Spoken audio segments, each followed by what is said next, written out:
Agora são 3h16, todas as quartas-feiras temos o quadro Seu Direito para falar de direito trabalhista com o advogado Vinícius Cascone. Doutor Vinícius, muito boa tarde, seja bem-vindo.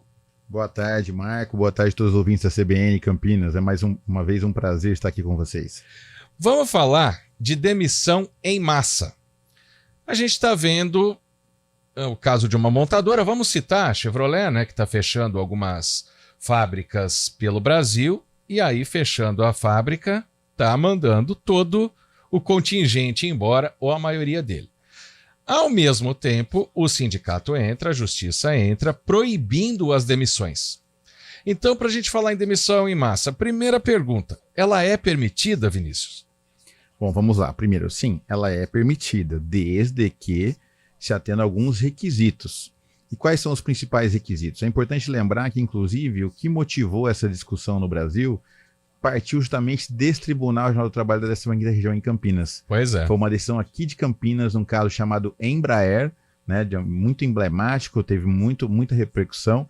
Foi dali que tirou a discussão que levou ao Supremo Tribunal Federal decidir o que é dispensa em massa e o que pode ser feito nesse tipo de situação. Bom, a dispensa em massa, sim, ela pode ocorrer desde que ocorra uma negociação prévia com a entidade sindical ou com o sindicato representante dos trabalhadores. Mas por que isso, né? Por que se faz essa negociação? Justamente por causa dos efeitos, da repercussão social que uma demissão de uma série de trabalhadores de uma vez só faz na cadeia produtiva, né? E quando a gente fala na relação comercial daquela localidade, né? A gente sabe, se você tem, principalmente no caso de uma empresa que tem muitos empregados, em volta há uma geração de empregos indiretos, né? Toda uma cadeia de produção ali e também comercial, evidentemente, por consequência, que acaba desenvolvendo toda a economia naquela localidade. Então, para atenuar os efeitos dessa repercussão social e por um princípio, né, que chama função social da propriedade, que está na Constituição Federal, na verdade, as empresas aí devem ter essa responsabilidade de fazer uma negociação prévia com o sindicato. Evidentemente que às vezes não se chegar a um acordo, né? Não quer dizer que a necessidade de negociar significa chegar a um acordo, né? O que acontece é que as partes vão tentar se aproximar constantemente e nisso a Justiça do Trabalho, é importante a Justiça do Trabalho para o país, ela faz um processo de mediação para tentar aproximar as partes e tentar fazer uma negociação para que os efeitos dessa demissão em massa, demissão coletiva, né, ocorram, né, sejam atenuados, né, para a sociedade como um todo e principalmente para esses trabalhadores. Agora, evidentemente que no caso de montadoras de veículos ou de grandes empresas, principalmente indústrias, muitas vezes quando essas indústrias se instalam numa localidade, existem os chamados subsídios. Ah, sim. Né? E aí são subsídios que o poder público concede para que essa empresa se instale. Claro que é interessante para a cidade ter uma indústria grande, com um número grande de empregos, vai fomentar a economia, vai gerar renda para as pessoas, elevar inclusive a renda média. Normalmente, no caso de uma montadora, a média salarial é maior do que muitas outras atividades industriais ou comerciais, mas essa subvenção, esses subsídios concedidos a essa empresa fazem com que a empresa também tenha a responsabilidade com a sociedade. Então, esse é o grande debate, inclusive, que está acontecendo no Brasil nesse momento. Houve o cancelamento de uma série de subsídios para 17 setores, né? E há uma discussão aí no Poder Executivo, no Federal, no Legislativo, sobre como resolver esse problema. Não deixa de ser novidade para ninguém que a indústria no Brasil vem fechando as portas, né? Sim. Há uma migração de parte da indústria para a China, evidentemente, ou para outros países, outros mercados. A gente perdeu algumas montadoras de veículos aqui, inclusive. Claro que quando o Brasil estava com o mercado aquecido, todo mundo veio aqui montar veículos e não produzir, que são coisas diferentes, né? As pessoas traziam as peças prontas e só montavam aqui, né? Tem muitas montadoras que faziam isso, porque eu achar montadora e não fabricante de veículo. E, evidentemente, que o governo precisa ter uma política de atração de empresas? Sim. Para gerar empregos? Sim. Mas, evidentemente, que como nesse caso, né, a empresa também precisa ter uma responsabilidade com a comunidade. Vou pegar exemplos clássicos aqui. O que aconteceu em Camaçari com o fechamento da Ford na Bahia. Realmente a economia acabou ficando desidratada, para não falar uma outra coisa, né? Eu vou falar da minha cidade, Monte Alto, quando foi embora a fábrica da Sica, né, que deixou de existir. Nossa, mas ali muita gente perdeu emprego, mexeu com a cidade inteira, porque não é só o funcionário, é a família, né? A economia é o efeito cascata, porque a padaria tem um emprego a mais, então 1, 2, 3 funcionários a mais, porque existe a indústria, então, porque tem um maior movimento econômico, que gira e vai fechando. Fecha a indústria, vai fechando todos os postos de trabalho. Então, não é que eu não concorde com a política de subsídios, mas ela tem que ser atrelada a programas de responsabilidade social por parte das empresas, de garantias.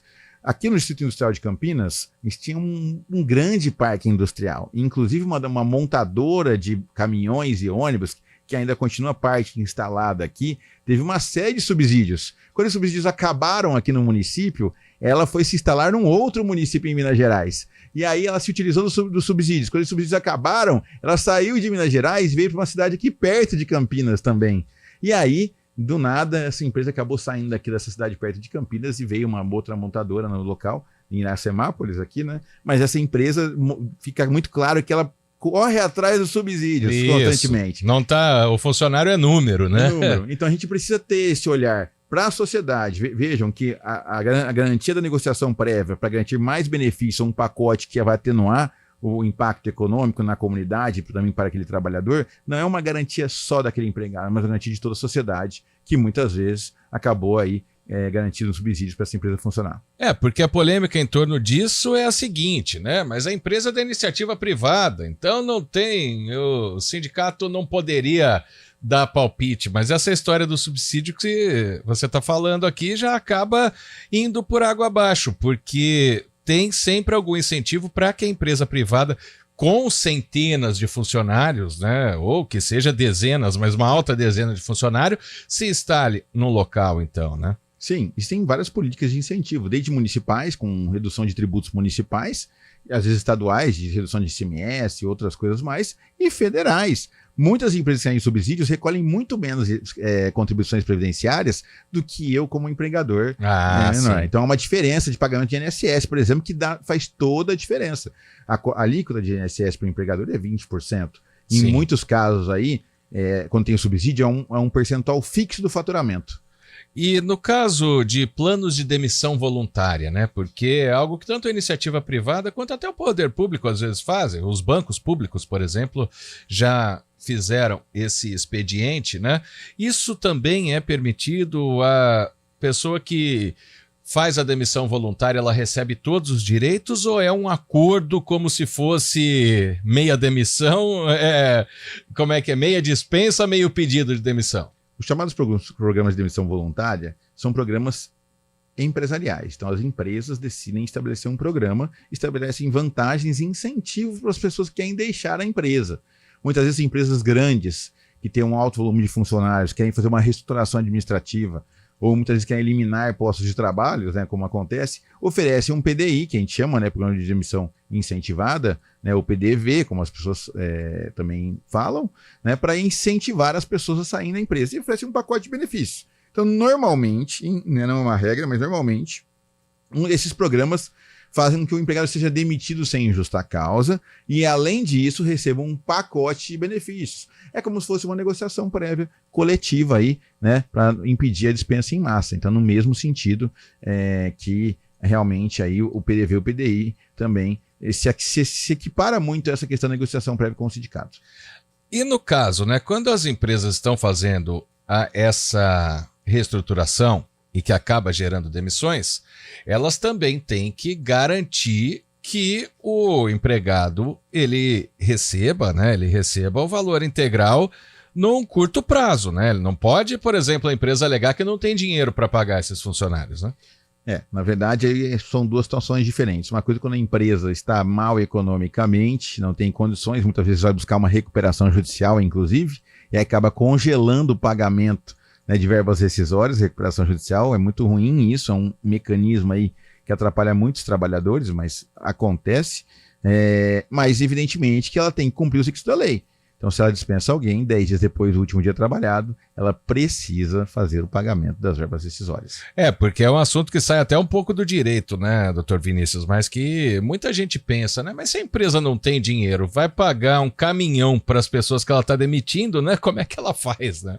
Bom, aí são as matemáticas financeiras, né? Depende de cada empresa. Matemáticas, gostei da palavra. Então, evidentemente que muitas vezes uma empresa quebra, mas os seus proprietários não. No Brasil tem uma série de instrumentos jurídicos que blindam né, patrimônio, a gente sabe que acontece isso, e inclusive está sendo alvo de discussão no Justiça do Trabalho neste momento, no STF, na verdade, que diz se as empresas as que não estavam na petição inicial, no momento da distribuição desse processo, poderiam figurar na execução, lá no final, se elas poderiam ser executadas. Então tem uma discussão importante aí, que pode ser um tema da próxima, do próximo programa. O que é pessoa física e o que é pessoa jurídica no direito trabalhista. Isso, e discutir essa questão desse julgamento do Supremo que vai impactar, sim, a vida de muitas pessoas, muitos trabalhadores estão aguardando o recebimento de seus créditos. Perfeito, já o assunto da semana que vem está colocado aqui então.